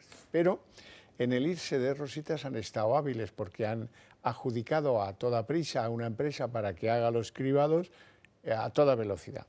A 42 euros el cribado, o sea que la adjudicación ahora es casi del doble en dinero de lo que costaban las anteriores. Hombre, ¿alguien se quiere aprovechar de esto? Es posible, pero al gestor público le parece bien. El gestor público pues va heredando funciones que antes no tenía. Yo no voy a discutir que los cribados no sean muy importantes, lo creo firmemente. Pero claro, oye, pues ahora hay que hacer cribados para prevenir el cáncer de colon, ahora el cáncer de mama, ahora el cérvix, ahora el tal, ahora el cual. Son gastos sobrevenidos. ¿Y cómo se manejan los contratos públicos? Que no debiera ser así. En lo sanitario, precio más barato. Esa es una consideración común en todos los partidos. Y claro, ¿qué pasa cuando vas al más barato? Pues que a veces te lo hace no tan bien, que a veces el querer ajustar el precio para llevarse el concurso hace que la empresa se vaya a pique, como es este caso de Talavera de la Reina. Yo creo que esto es muy relevante y explica que las cosas no se hacen bien desde la administración pública, que debería plantarse y decir, no, yo no hago más pruebas de ese género de cribados si no tengo una asignación presupuestaria decente que me permita hacerlo con gente solvente. Si algo aprendimos... En Asturias también hubo un problema y también se silenció. Si algo aprendimos por las malas, con la pandemia y con la Dana, es que existen políticos con nula empatía por el ciudadano y que juegan con las vidas humanas como si fueran dioses tiranos. O sea, que les da igual, que para ellos son números, para ellos es, pues vamos a poner esta cribado al doble de dinero y que son capaces de hacer negocios con la vida y la muerte de las personas sin que tengan por ello ningún tipo de crisis existencial o problemas morales o problemas a la hora de dormir. Yo creo que estos además duermen a pierna suelta, los que juegan con la vida como si fueran números, porque al final son estadísticas, un poco como lo decía Stalin, ¿no? Que una muerte es una tragedia, pero 1 millón es una estadística. Pues estos son estadísticas, oye, aquí ha habido esto, nos ha faltado, bueno, sube el precio, dobla tal, a ver si cuadramos las cuentas, a ver si nos salen los números. Muchos políticos piensan así. Catalá. Yo creo que lo más importante que tenemos las personas es nuestra vida, y para que nuestra vida continúe hay que cuidar la salud, y esa es una de las labores fundamentales de las administraciones públicas. En salud no hay que escatimar nunca, la protección de las personas no hay que escatimar jamás. Fíjese que hoy, por ejemplo, se presentaban los presupuestos de la Comunidad de Madrid, que van a destinar 11.000 millones de euros a sanidad, el mayor presupuesto de su historia, con un incremento, por ejemplo, de 575 millones de euros en atención primaria y hospitalaria. Ese es el camino, invertir en sanidad, invertir en salud para cuidar la vida de todos. Sí, sí, eso está muy bien sobre el terreno, pero luego entramos, si quieres, entramos en detalle sobre la Comunidad de Madrid, que también produce en sus cribados ciertas anomalías. Yo entiendo perfectamente que el presupuesto es el que es. A eso les animo a salir del cascarón, denunciarlo y reclamar más pasta porque les hace falta. En Madrid se hace cribado de cáncer de colon desde hace muchísimos años y está muy bien, fenomenal. Seguramente dan tranquilidad a muchos y han detectado algunos cánceres de colon y han salvado vidas. Bien, ahora me puede decir alguien por qué a partir de los años, cuando uno cumple 70 años, ya quedas excluido. ¿Qué me estáis contando? Que se para el cáncer. No, ya no, ya. Lo he preguntado a autoridades sanitarias en Madrid y me dicen, no, porque queremos aumentar el cribado a los más jóvenes. ¿Abandonando a los mayores? ¿Abandonando a los mayores? Pero es que, de verdad, que en sanidad no se pueden hacer cosas contradictorias. Que a ti te hagan hacer, me parece que es cada 2 años, un cribado de cáncer de colon, no sé si es cada año o cada 2.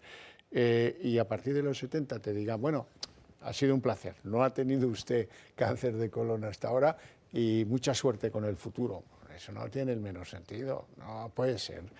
Por eso que el administrativismo, esto lo comenzó un tío que era economista, que lo mató la ETA y todo eso, y eso lo dignificó muchísimo, Ernest Lluch.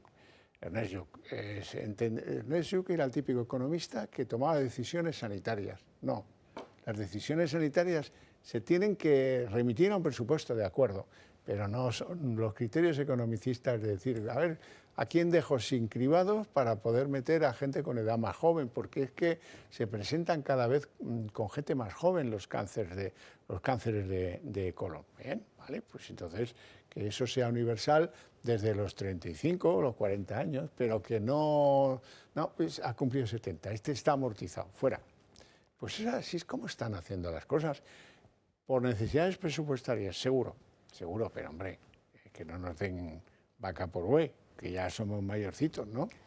A Ernest Lluch, antes de que lo asesinaran, le decía a los borrocas, a los batasunos asquerosos que estaban ahí gritando, le decía, gritar más, que gritáis poco, que por lo menos mientras gritáis no matáis, porque había una tregua entonces, y luego lo asesinaron. Sí, luego lo buscaron en el parking de su casa y lo liquidaron a tiros. Eso era ETA. No tenemos tiempo para más.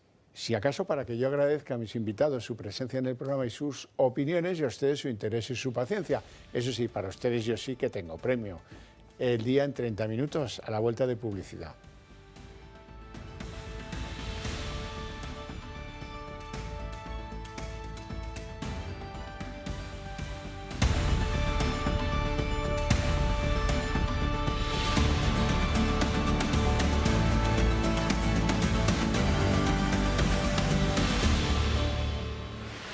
El día en 30 minutos, funeral de Estado, laico, pero funeral de Estado en el Museo de las Artes y las Ciencias en Valencia para homenajear a esa barbaridad de fallecidos por la Dana.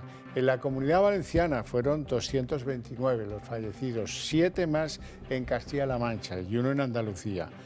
Los Reyes y Sánchez, no así Mazón, han mantenido un encuentro con algunas familias de estos fallecidos.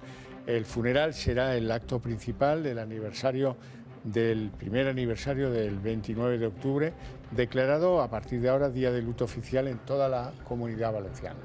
Y Carlos Mazón ha sido el protagonista indiscutible del día. Él sí ha participado en los actos institucionales del primer aniversario de la Dana, pero se le ha excluido por parte del Gobierno en ese encuentro con las familias. Carlos Mazón ha sido la diana de todos los ataques de la izquierda en el último año y más aún cuando hemos conocido nuevas lagunas en ese relato del 29 de octubre de 2024. Él hoy ha hecho una tibia autocrítica, ha reconocido que hubo cosas que se pudieron haber hecho mejor y que siempre estamos a tiempo de rectificar. Ha aprobado la declaración del 29 de octubre como Día de Recuerdo a las Víctimas de la Dana. Una jornada que, a partir de hoy, será de luto oficial en las 3 provincias. Hubo cosas que debieron funcionar mejor.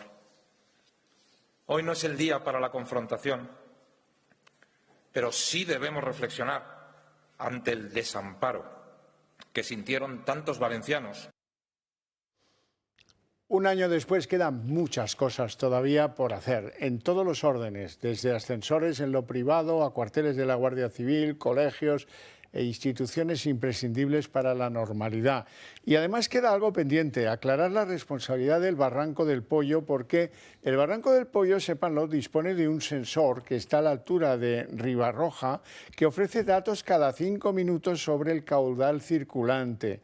La Generalitat Valenciana acusa a la Confederación Hidrográfica del Júcar, el organismo que depende del Ministerio para la Transición Ecológica, de no haber avanzado lo que iba a suceder a tiempo.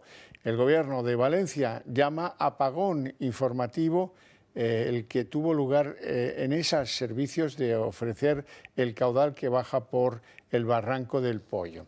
Y ahora vamos a escuchar a una de las víctimas en Paiporta, precisamente en uno de los puntos de ese Barranco del Pollo, dueña de una mercería.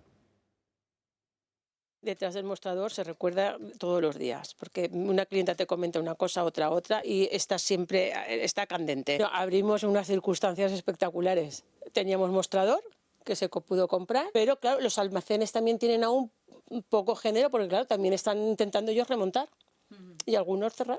Vamos a ver, va a ser una fecha que se va a recordar siempre, nos guste o no nos guste, y muchos vamos a decir que ese día hemos vuelto a nacer. Y un año después sigue el cruce de acusaciones entre gobierno y oposición por la falta de asunción de responsabilidades. Por ejemplo, por las obras que no se hicieron en el Barranco del Pollo y que pudieron haber evitado esa cantidad ingente de víctimas mortales. Moncloa cifra ahora en 228 millones la cifra que hubiera costado esa reforma del Barranco del Pollo, que fue paralizada por el Ministerio de Teresa Rivera en 2021. Así lo revela hoy El Español, lo están viendo en sus pantallas, a raíz de una reclamación a la que se ha visto obligada a contestar la Confederación Hidrográfica del Júcar. La intervención no era compatible con la ley de la Huerta de Valencia y por ese motivo fue paralizado. El resultado es de sobra conocido. En dicha cuenca murió el grueso de las 229 víctimas mortales de la Dana del pasado 29 de octubre de 2024. Y la gestión de la Dana, ya saben ustedes que lleva meses siendo judicializada por una jueza de Catarroja. Allí han aflorado muchas contradicciones de sus protagonistas, entre ellos el jefe de climatología de la EMET, el presidente de la Confederación Hidrográfica del Júcar o la exconsejera imputada Salomé Pradas. Todos ellos han variado su versión desde que empezó la investigación. La investigación judicial sobre la Dana se ha convertido en una auténtica tormenta política y judicial. Tras un año de investigación, ahora Moncloa ha admitido la personalísima gestión de Sánchez. Mientras tanto, en el juzgado de Catarroja aún siguen sucediéndose los reproches y las acusaciones. Esta semana la causa ha dado un giro decisivo. Por primera vez, la Audiencia de Valencia abre la puerta a investigar al presidente de la Generalidad, Carlos Mazón, hasta ahora protegido por su condición de aforado.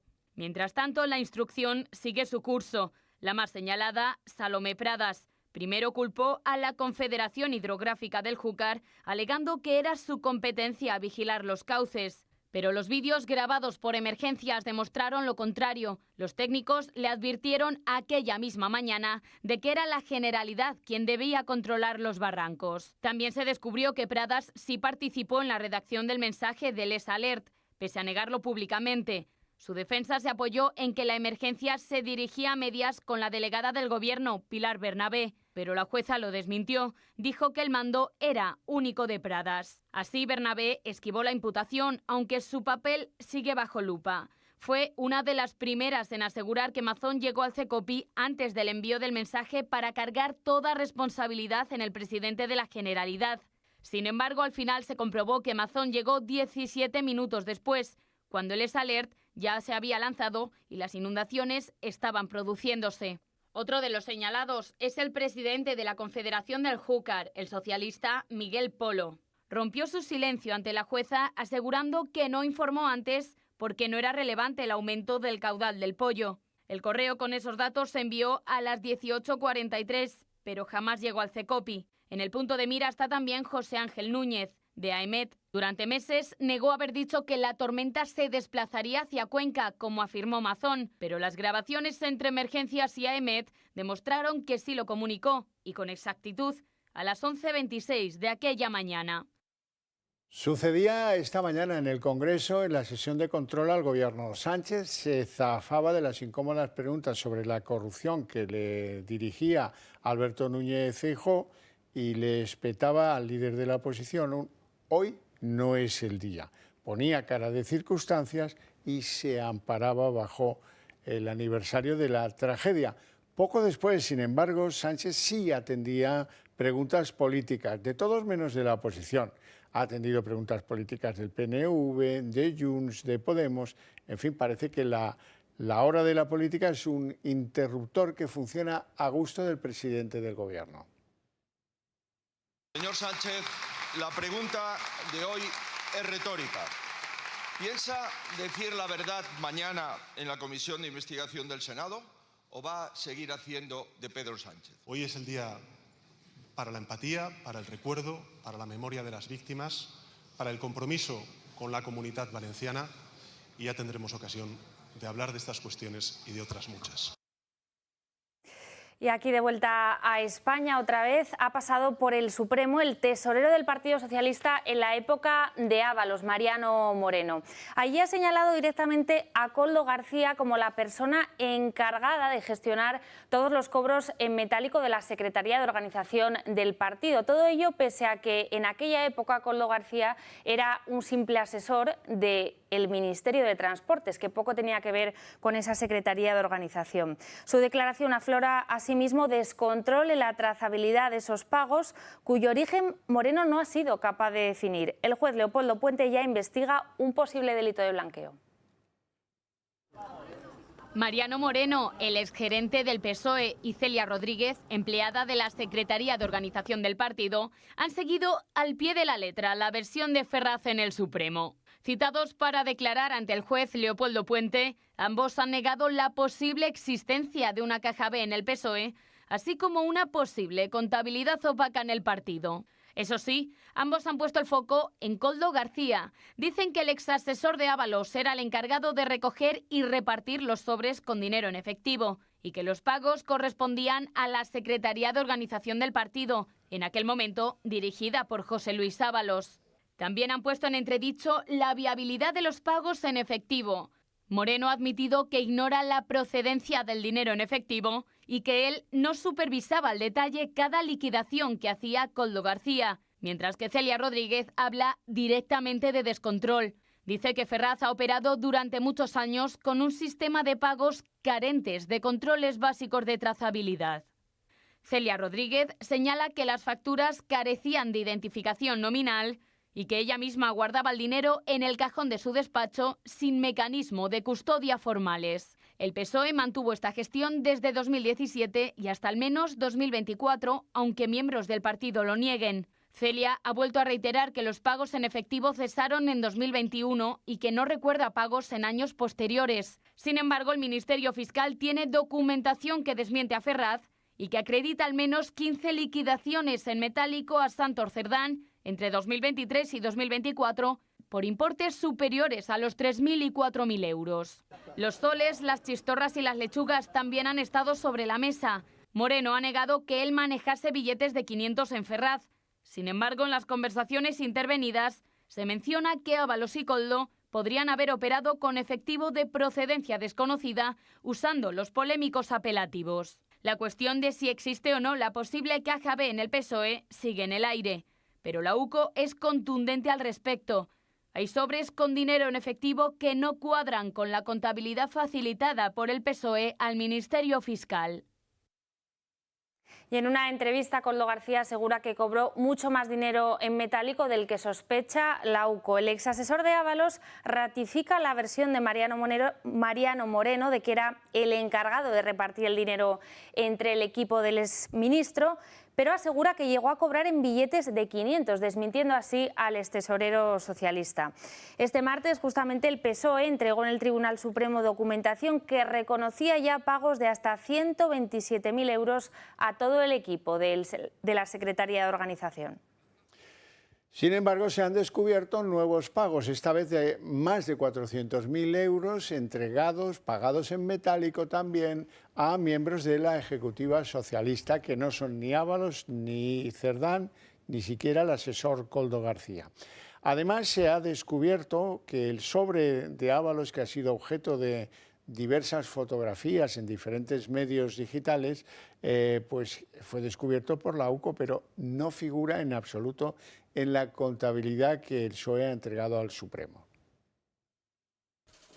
El PSOE reconoce ahora ante el Tribunal Supremo que desde 2017 pagó más de 700.000 euros en efectivo a altos cargos del partido que no eran ni Ábalos, ni Cerdán, ni Koldo. Durante los dos últimos años, 2023 y 2024, ya sin Ábalos en la dirección de la Secretaría de Organización del PSOE, el partido disparó su gasto en efectivo, retirando más de 400.000 euros para realizar pagos en sobres. Y de esa cantidad, casi el total no está justificado. El partido no aclara quién los cobró ni por qué motivo. Tampoco si Pedro Sánchez recibió algo de ese dinero en efectivo. Y desde 2021, es decir, 2 años antes, el PSOE prohibió los pagos en efectivo y todos los gastos tenían que estar justificados. Ahora, gracias a los documentos aportados, se sabe que el PSOE, además de no cumplir su prohibición, repartió sin control dinero en efectivo. Recordemos que el Partido Socialista también ha reconocido haber entregado 127.000 euros en metálico a la Secretaría de Organización, sin aclarar quiénes recibieron ese dinero. Además, en estos documentos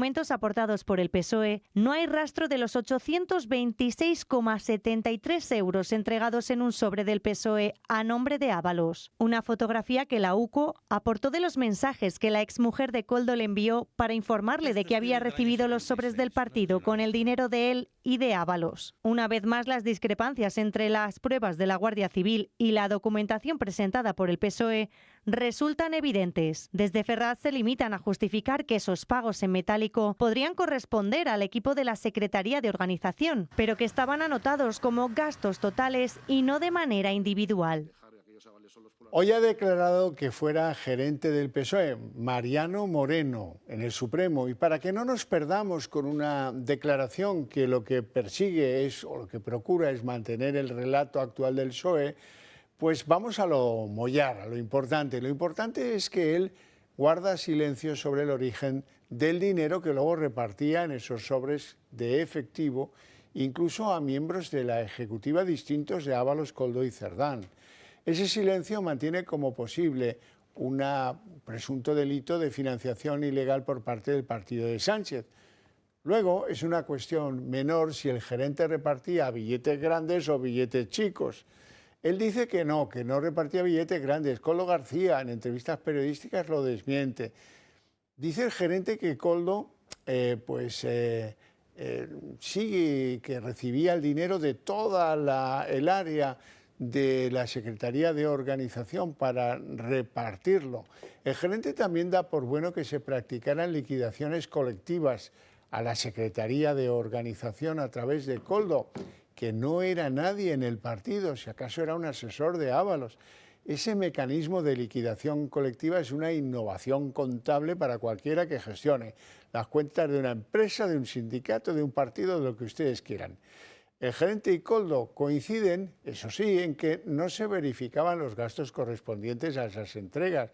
Mariano Moreno dice que, hombre, por la confianza que el partido tenía en los señores de la Secretaría de Organización, aunque él fue el que avisó a Moncloa de que Sánchez estaba inflando esos gastos presuntamente cobrados. Así las cosas, el magistrado del Supremo, que ha interrogado al gerente, escribe que con independencia de un posible delito de financiación ilegal, lo que él sospecha es que hay un sistema que encubre un mecanismo de blanqueo de dinero y eso también es delito. Así es que probablemente se trataba de encubrir el cobro de sobresueldos para Ábalos, para Koldo y para Santos Cerdán. Bueno, de todo esto seguro que le preguntarán a Pedro Sánchez mañana en el Senado. Lleva 19 meses sin pisar la Cámara Alta y mañana tendrá que acudir citado por el Partido Popular. El objetivo es aclarar cuál fue su papel en ese baile de sobres de Ferraz. Sánchez está obligado a comparecer, aunque, ojo, no a declarar. En Génova llevan semanas preparando ese interrogatorio y estas que van a ver son algunas de las cuestiones, a nuestro juicio, ineludibles.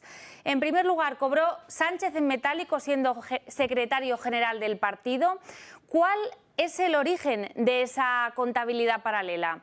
Hubo mordidas de hasta 4 millones, como declaró Víctor de Aldama. Entre los personajes cuya relación va a ser seguro puesta en entredicho hay varios nombres propios. En primer lugar, el de Ábalos. ¿Por qué le cesó Sánchez y le aforó 2 años después?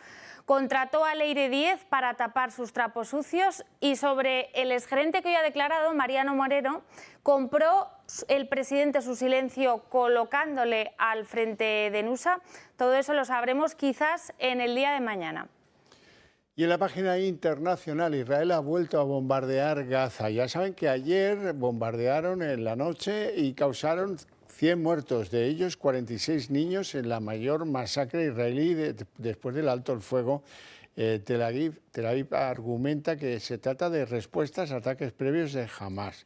Y desde Washington, Donald Trump asegura que su plan no está en riesgo y defiende el derecho del ejército israelí a tomar represalias. El gobierno de Netanyahu anunció tras el primer ataque la vuelta a la tregua y esperemos que vuelva a hacerlo ahora. Y ascienden a 132 los muertos tras una macrooperación policial contra el narcotráfico en Río de Janeiro. Allí, por lo que sabemos hasta el momento, el objetivo de esa operación policial era desenmascarar a los jefes de un grupo criminal llamado Comando Vermelho. Después los agentes habrían colocado los cadáveres sobre el suelo para que los allegados pudieran identificarlos. Es la operación más letal en la historia de la ciudad brasileña. Según la policía, durante la acción de las autoridades se incautaron 31 fusiles de uso militar, medio centenar de armas de fuego y se detuvo a 81 sospechosos. Y aquí en España, coincidiendo con ese primer aniversario de la Dana, la lluvia ha vuelto a causar estragos, esta vez en Andalucía. Hay en estos momentos un herido grave en Huelva y un nuevo récord de precipitaciones en Sevilla. La peor parte, sin embargo, se la ha llevado la provincia de Huelva, donde se ha activado la alerta roja con lluvias que han llegado a los 160 litros en 12 horas, por ejemplo, en el municipio de Mazagón. Un hombre ha resultado herido tras caerle un toldo en la cabeza en Gibraleón y se encuentra grave. En Sevilla, por ejemplo, el Hospital Universitario Virgen Macarena se encuentra ahora mismo inundado. En Huelva y en Sevilla la circulación se ha visto cortada. Bien, Marina, ¿qué es lo que te ha parecido más emocionante del homenaje a las víctimas de la Dana? Bueno, hemos estado muy pendientes durante toda la tarde de ese funeral de Estado, como decíamos, laico, en el que, sin embargo, han aflorado pues los sentimientos y la emoción contenida de tantas víctimas que siguen sufriendo las consecuencias de la Dana. Desde aquí queremos dedicarles el programa a todos ellos, a las víctimas, a sus familiares, a los vecinos afectados que se siguen aferrando a la vida y que siguen luchando por salir adelante. Tampoco nos olvidamos de los voluntarios, esos héroes que llegaron de todas partes de España para arrimar el hombro. Compartimos vuestro dolor y, parafraseando al rey, a Felipe VI, pedimos unidad para extraer las conclusiones que sean necesarias y que una tragedia como esta no vuelva a repetirse.